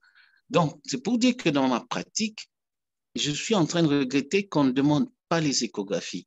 Mais bien sûr, nos collègues cliniciens vont nous dire ici, c'est parce que nous ne connaissons pas cette échographie. Nous acceptons. Mais voilà l'occasion qui est là. Le professeur Mata est une des personnes qui a de l'expérience. Il suffit juste d'un atelier en ligne ou en présentiel, un atelier d'1 heure, 2 heures. Ça nous fait maîtriser les 2-3 coupes essentielles pour la moelle épinière, essentielles pour une échographie transfrontalière, et on avance, on sauve des vies. Voilà, je crois que c'était ma petite contribution. Nous avons... Merci beaucoup, cher docteur. Merci beaucoup. Je conclue avec ceci. Dans notre groupe ici, il y a des médecins qui sont fidèles, qui, même s'il n'y a pas trop de participants, mais eux, ils sont toujours là. J'aurais voulu que professeur Mata, qui est l'initiateur du projet, puisse déterminer dans 5 ans avoir même 5 spécialistes qui sont dans ce groupe ici. Et moi, je suis prêt à être dans ce collège-là pour étudier les manières, les formalités qu'il faut remplir pour qu'on puisse avoir quand même des spécialistes au lieu qu'on soit toujours des enseignés devant un gros gorille qui sort des mots. Moi, je suis à l'affût je suis à l'affût d'être un spécialiste. Vous êtes très éloigné de nous, professeur Mata. Cherchez un moyen de nous spécialiser. Moi qui vous parle, par exemple, je n'ai jamais fait moins de 60% à l'université. Mais quand vous enseignez votre radiologie là, je ne prends que 30% de l'enseignement. Le reste là, en tout cas, je dois être sincère, je ne comprends pas. Donc faites un effort, s'il vous plaît. Je serai dans le groupe pour qu'on puisse étudier, pour déterminer les mécanismes qu'on peut mettre en place pour permettre à nos amis et à moi-même de devenir spécialiste en radiologie. Pourquoi pas professeur dans les Bandundu, dans les Kivu, chez moi là, à Rakoy, dans les Goum. Donc, c'est ça, ce qui était ma contribution. Merci beaucoup, docteur Mouki. Il y a docteur Sandra qui demandait la main, et puis ça sera docteur JP Kankou, puis docteur Moutouza. Est-ce que docteur Sandra est là encore? Oui, merci beaucoup pour la parole. En fait, moi, j'avais la question sur la jonction crânio-cervicale. C'est vrai que vous avez dit que vous regardez plus le bas, mais je voulais savoir si vous donnez quand même un petit coup de sonde, ne fût-ce que pour aller chercher un Chiari. En fait, avec la sonde... Ici, vous avez parlé de 12 MHz, la linéaire. Je suppose que vous utilisez la sonde curviligne courbe comme celle que vous utilisez pour le crâne. Est-ce que vous essayez d'avoir quand même la jonction? Est-ce que vous le faites systématiquement ou pas? Parce que moi, personnellement, j'essaye toujours d'aller quand même jeter un coup d'œil parce qu'accessoirement, je fais de l'échographie pédiatrique, mais pas à votre niveau. Mais bon, voilà. Oui, en fait, ce qu'on fait, si je trouve par exemple le myéloméningocèle, je vais rapidement voir s'il n'y a pas de chiari, s'il n'y a pas de descente des amygdales du cervelet pour savoir si on a affaire à chiari 2 ou bien à autre chose. Mais à l'ordinaire, si c'est juste une fossette qui est au niveau de la colonne lombaire ou bien entre les fesses, on fait le scan, on trouve que le canal se limite au niveau des tissus sous-cutanés. On fait juste la moelle en bas, donc la partie lombo-sacro-coccygène, et puis on s'arrête là. On ne cherche pas en haut. OK, ça va. Merci. Merci. Et là, ça rejoint ce que j'ai dit de S2, parce qu'on sait qu'il n'y aura pas de communication avec la néurulation primaire. Donc, c'est rare de trouver une communication qui engendrerait la méningite, les abcès, comme je l'ai montré ici. Docteur Kankou?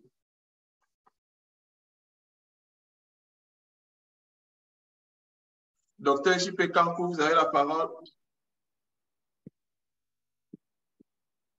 Professeur, vous avez vu qu'il y a des questions qui attendent dans l'écrit. Vous m'entendez, je suppose, hein? Oui, oui. OK. Bonsoir à tous. Merci, professeur Mata, pour la qualité du cours, sa clarté, comme d'habitude. Mais j'aimerais rassurer tout le monde. Donc, professeur Mata, il est spécialiste d'organes. Il ne fait pas la radiologie générale comme la plupart d'entre nous. Donc, vous voyez bien qu'il est neuroradiologue pédiatrique. Donc, ce qu'il nous montre là, il est allé beaucoup plus loin. Il s'est vraiment limité à un organe, c'est la neuroradiologie pédiatrique. Moi, j'avais parlé, pour peu répondre sur le premier intervenant, avec le recteur qui est l'actuel recteur dit de Kinshasa, qu'on devait déjà au niveau de la faculté là-bas, quand on forme les radiologues à Kinshasa, qu'on puisse profiler certains, un grand esprit comme celui qui a parlé, qui dit qu'il faisait des distinctions, qu'on puisse dès le départ le profiler, soit en radiologie thoracique, soit en radiologie digestive ou en neuroradiologie dès le départ. C'est comme ça qu'on pourrait aboutir plus tard, au bout de 5 ans ou à la fin du parcours, à des gens vraiment hyper spécialisés. On en a besoin. Bien sûr, on a besoin des gens, comme moi, je pratique toute la radiologie. Je ne suis pas hyper spécialisé, mais dans ma pratique, je fais aussi ça. Et j'ai appris beaucoup de choses sur l'échographie donc de la moelle chez l'enfant. La question qui m'était venue à l'esprit, celle justement de la fossette cutanée, pour laquelle on nous demande chaque fois des échographies, mais vous avez parfaitement répondu à mes préoccupations. Je vous en remercie. Voilà. Merci ce que beaucoup. Je voulais dire. Voilà. Merci beaucoup, docteur Kankou. Il y a docteur Moutouza, un autre radiopédiatre. Peut-être qu'elle va éclaircir nos affaires. Bonsoir à tout le monde. Bonsoir, professeur Mata, et félicitations pour la très belle présentation que vous venez de faire. Je n'ai pas beaucoup d'éclaircissement à apporter. Comme je dis, la présentation a été très claire. Ce que j'aimerais dire aux amis, c'est franchement, ce qu'a dit le docteur J.P. Kankou. Ce n'est pas quelque chose qui s'apprend en un jour. Nous avons la formation et nous finissons notre formation, nous devenons radiologue général. On fait du pour certains autres dans ce domaine. Prof Mata est dans le domaine de la pédiatrie. Et quand on fait la pédiatrie, on ne fait que...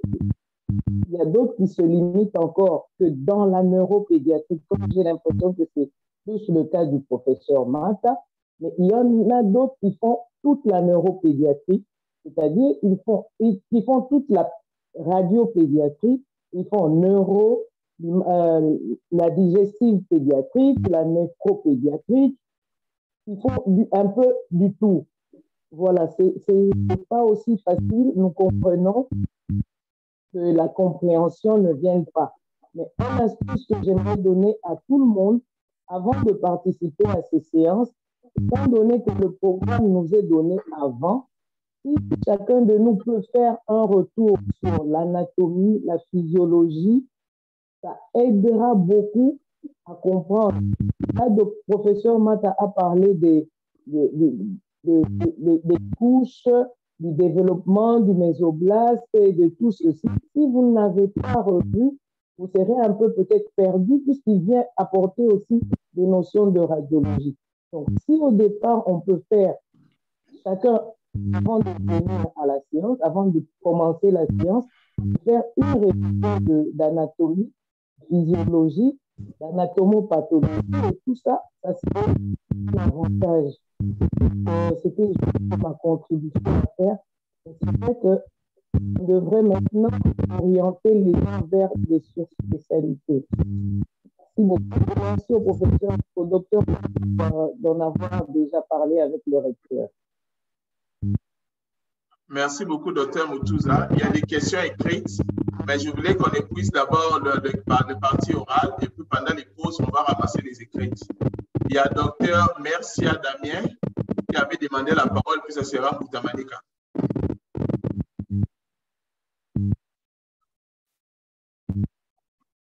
Allô? Allô? Ouais, ok, merci beaucoup. Je suis très ravi, hein. Je suis docteur Mercia. Je me présente d'abord, je suis en DES4 orthopédie traumatologie à Dakar et j'ai été flatté par la qualité de l'exposé. Pour cela, je vous dis un grand merci parce que tous les jours, on doit continuer à apprendre. Et moi, ce que je veux, c'est intégrer le groupe parce que c'est ma première fois d'assister à une telle conférence. C'est un ami qui m'a envoyé le lien et un ami de Lubumbashi qui m'a envoyé le lien. Je suis avec lui ici.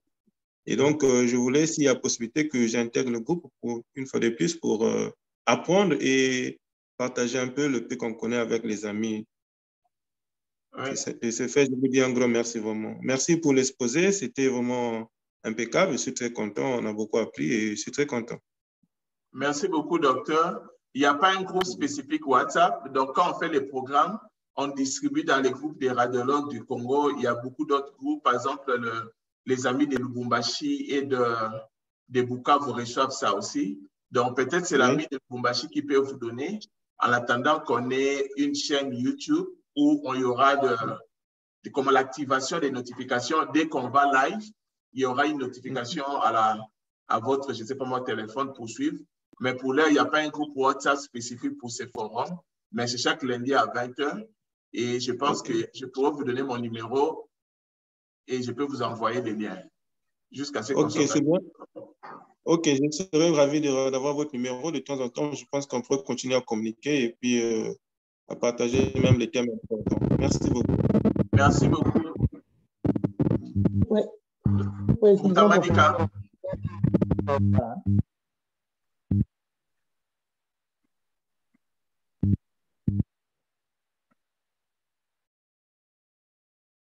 Donc, est-ce que vous m'entendez? 5 sur 5. Ah ben bravo, prof Mata, c'est toujours un plaisir de vous écouter dans votre MS de tous les lundis, bravo. Et puis c'est très enrichissant et surtout pour nous cliniciens qui pouvons voir ces images-là et puis surtout nous rappeler. En fait, j'ai des petites questions, une question qui me vient de Lubumbashi. C'est un jeune de Lubumbashi qui a posé la question, mais je pense que ça ne vous concerne pas beaucoup.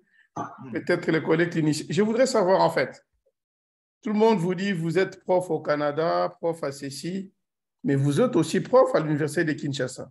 Ben oui. Voilà. Donc, j'aimerais savoir, de toutes ces diapos que vous nous présentez, avez-vous des diapos du Congo ou pas? Si oui, quel est le taux de spina bifida que nous avons au Congo ou bien à l'Université de Kinshasa? Ma question en tant que clinicien, elle est toute simple. Ouais. À quel niveau vous nous conseillez de faire une interruption des grossesses quand vous avez un patient comme ça? Parce que vous connaissez qu'il y a beaucoup de conséquences pour ça.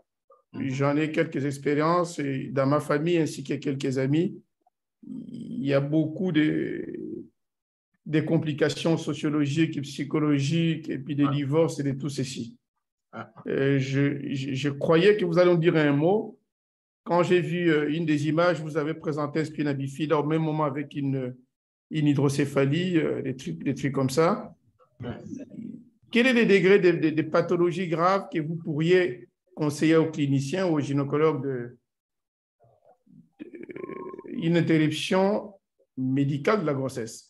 La question que je vous pose, qui vient de Lubumbashi, les jeunes n'ont pas beaucoup de courage de le dire parce qu'il avait peur qu'on écoute sa voix. Il semblerait qu'à Lubumbashi, tous les enfants qui naissent avec spina bifida, tout de suite, on les met dans une couveuse. Bon, tout en sachant qu'il n'y a pas de couveuse, hein. Il n'y en a pas beaucoup au Congo, on les met dans une valise, quoi. Même aucun universitaire, c'est dans une mallette qu'on les met. Bon, voilà. et que tous ces enfants-là, en fait, ils meurent dans 48 heures. Bon, les jeunes il a eu un peu peur de savoir. Moi, je suis en pré-retraite, on peut me chasser comme on veut, donc je n'ai pas beaucoup peur.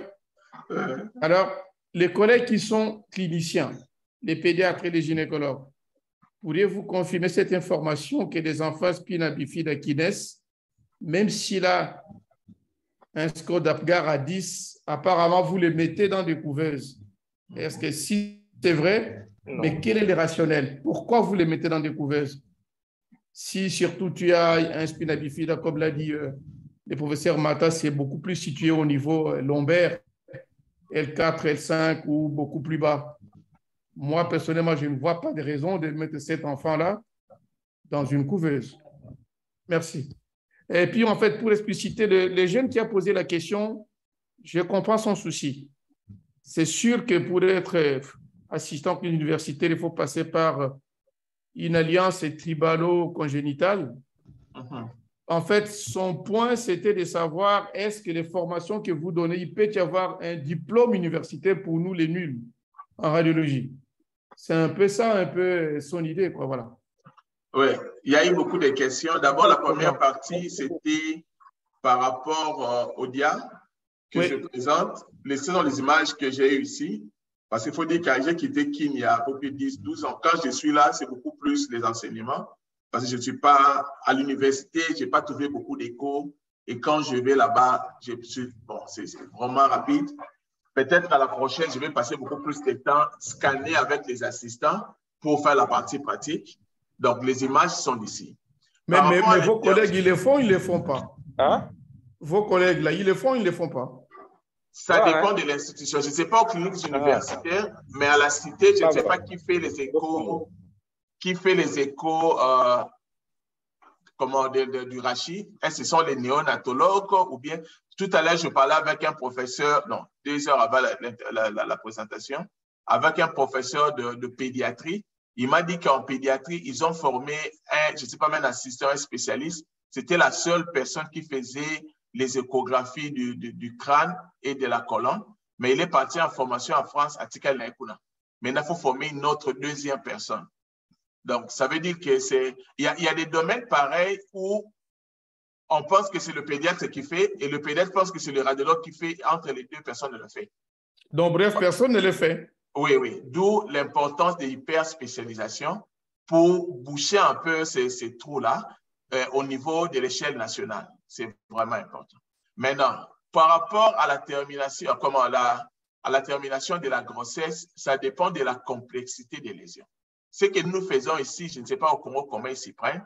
Quand il y a des lésions comme ça, on a des réunions où il y a le radiologue, il y a le généticien, il y a l'obstétricien, tous ceux qui sont, même les neurochirurgiens, où on passe en revue des lésions. Par exemple, quand il y a une masse kystique, on voit quelles sont les structures qui sont herniées. Est-ce que c'est seulement le liquide céphalo-rachidienne? Est-ce qu'il y a des racines nerveuses? La moelle, elle est trop descendue, ou bien c'est resté en haut? Est-ce que c'est seulement le lipome qui est à ce niveau-là qu'on peut couper? Et par rapport à ça, on prédit un peu le devenir neurologique ou les outcomes, le pronostic fonctionnel de l'enfant. Par rapport à ça, maintenant, les cliniciens qui sont en charge, l'obstétricien ou bien on appelle ça la médecine materno-fétale, va voir la famille, ils présentent tout comme sur un plateau. Regardez les lésions que nous avons, elles sont là. Sur le plan pronostic, nous avons ça, ça, ça, ça. Si vous acceptez de garder la grossesse, on doit faire telle intervention avec telle complication. Si vous voulez arrêter la grossesse, on est encore dans l'intervalle. Avant 24 semaines ici, dans notre province, on est, par rapport à la loi, on est permis si les parents veulent. Et c'est aux parents maintenant de faire les pour et les contre et de décider quelle voie suivre.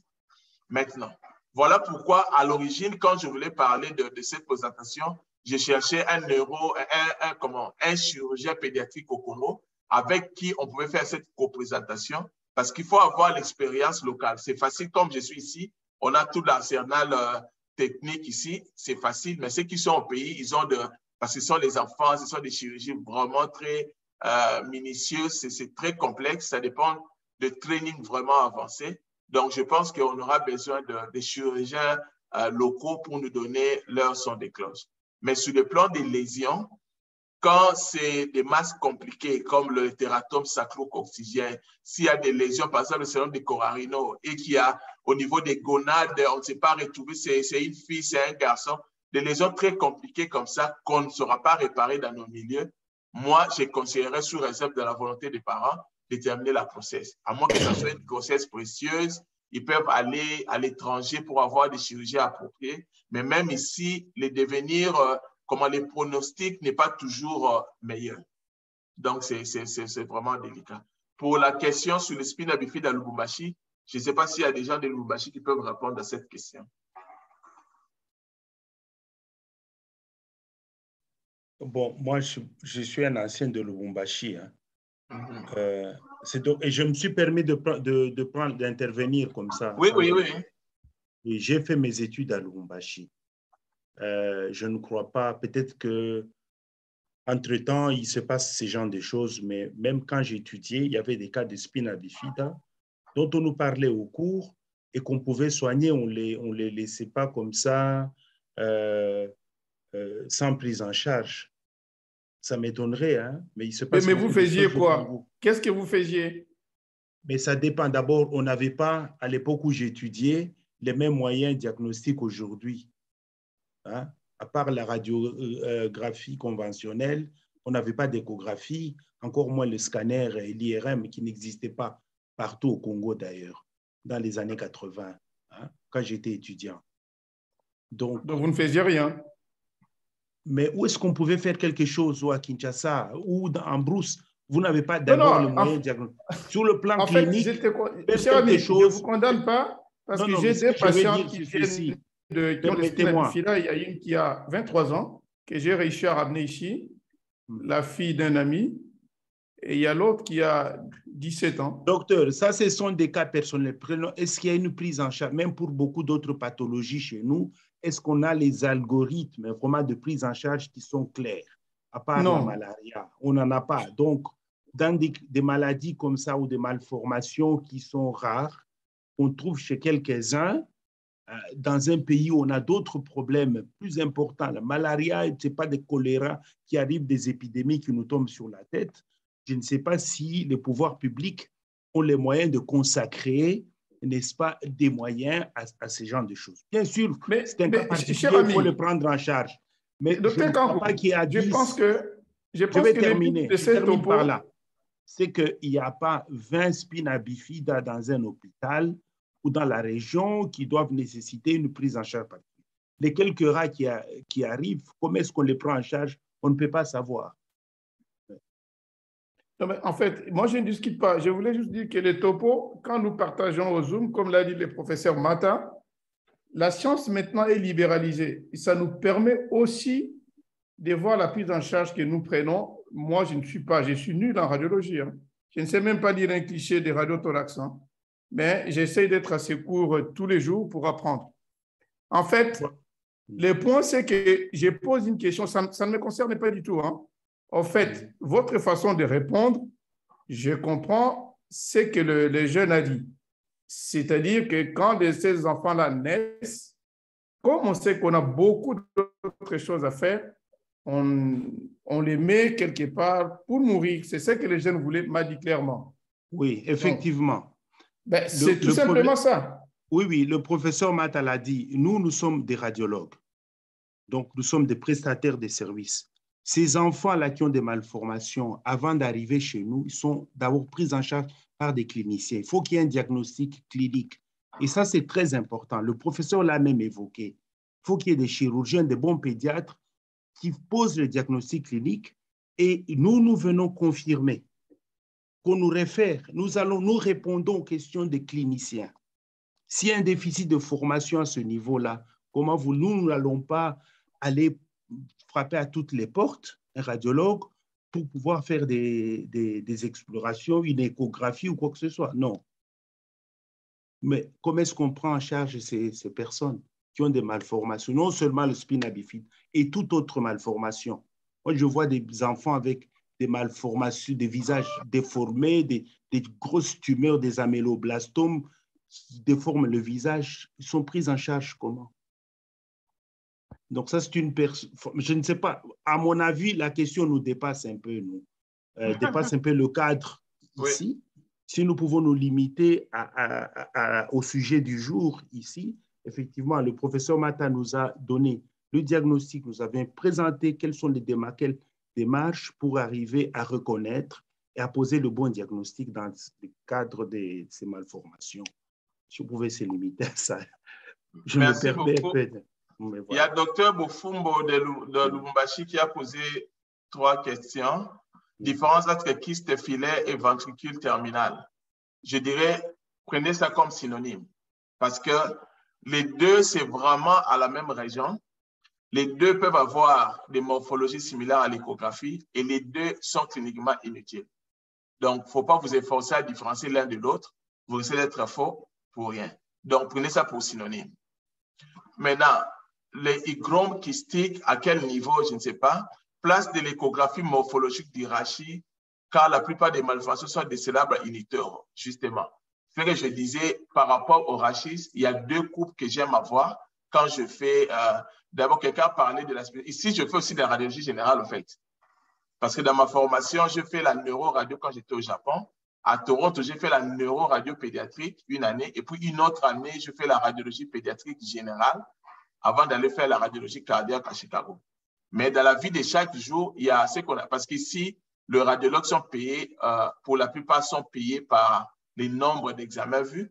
Il y a des examens, par exemple, les échographies obstétricales, tout ça, tout le monde le fait. C'est comme le tronc commun. Donc, c'est dans ce cadre-là, quand on fait les échos de 2e trimestre à la 20e semaine, la morphologie, la coupe axiale qui ramasse tout, de la base du crâne jusqu'au niveau du coccyx, en ciné, c'est très important. C'est l'image première que j'aime revoir, parce qu'ici, les échos tels qu'on le fait, ce n'est pas les radiologues qui scannent. Parce qu'un bon examen obstétrical, c'est 45 à 50 minutes. Et si tu dois être là pendant 45-50 minutes, c'est un grand manque à gagner. Ce qu'on fait, il y a ce qu'on appelle les sonographes ici, donc les techniciens, comme des lycéens, mais qui sont spécialistes en échographie. On a 10 salles d'écho et en 1 heure, il y a 10 échos qui se font au même moment. Et vous envoie les images comme on l'enverrait pour les scanners et l'IRM. Et on va scanner que si on a des questions ou bien s'il y a une vue particulière que vous voulez avoir. Donc, quand je revois les images qu'ils nous envoient, j'aime la coupe axiale parce que là, ça me permet de voir de manière ramassée tous les organes, même le poumon, est-ce que c'est la même l'échogénicité, est-ce qu'il n'y a pas des anomalies congénitales à ce niveau-là, la forme du cœur, je peux ramasser l'abdomen, il n'y a pas de masse, par exemple, les neuroblastomes congénitales, je peux ramasser avec cette image en vue, j'ai l'image en général.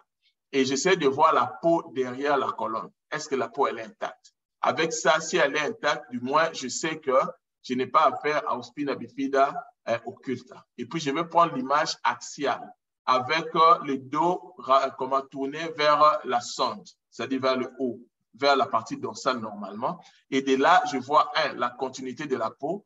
Comment je vois ça? Je vais voir le liquide céphalo-rachidien pavimenter la peau et puis voir la forme que j'ai montrée en distal là. La forme d'entonnoir qui se forme au niveau de la colonne sacro-coccygienne. Quand je vois ça, même si je ne vois pas très bien à quel niveau se limite la corde, je sais que à plus de 60% déjà, je n'ai pas de malformation à ce niveau. Maintenant, s'il y a d'autres éléments, par exemple, l'alignement pose problème. L'image reste sur la ligne médiane, mais elle est vectable qui paraissent comme si c'était oblique. Je demande d'autres où je vais moi-même scanner en coronal, par exemple, pour voir est-ce qu'il n'y a pas d'anomalie de segmentation des colonnes vertébrales. La moelle est à quel niveau? Si je trouve que l'échographie est limitée, parce qu'on doit donner l'opportunité à la famille d'arrêter la grossesse ou pas, on va faire l'IRM fœtal, c'est-à-dire l'IRM de l'enfant pendant qu'il est encore dans le ventre. Et avec ça, il y a des coupes particulières pour voir à quel niveau se limite la colonne, tous les détails que l'écho ne peut pas donner, on peut le voir à ce niveau-là. Donc, pour se résumer, l'échographie morphologique joue tout son rôle pour chercher les malformations.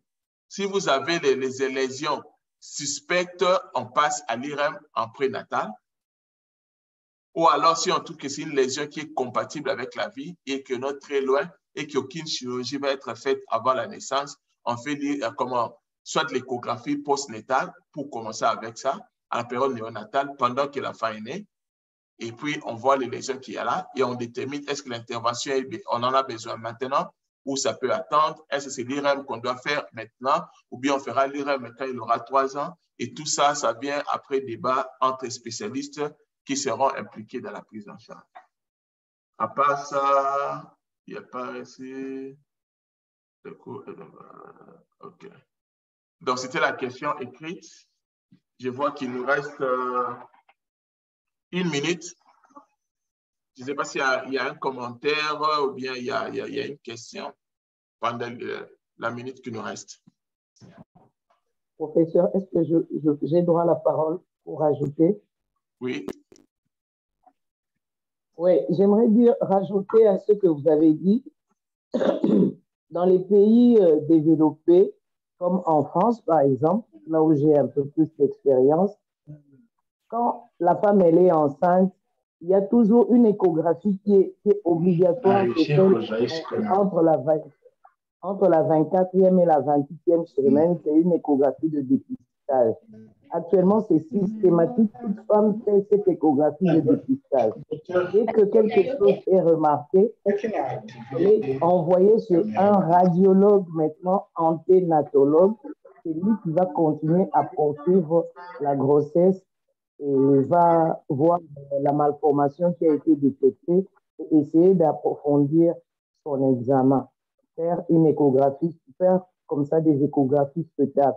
Donc, cette échographie de dépistage qui fait partie des échographies morphologiques permet de passer le relais à un autre qui est plus spécialisé dans la détection des malformations anténatales.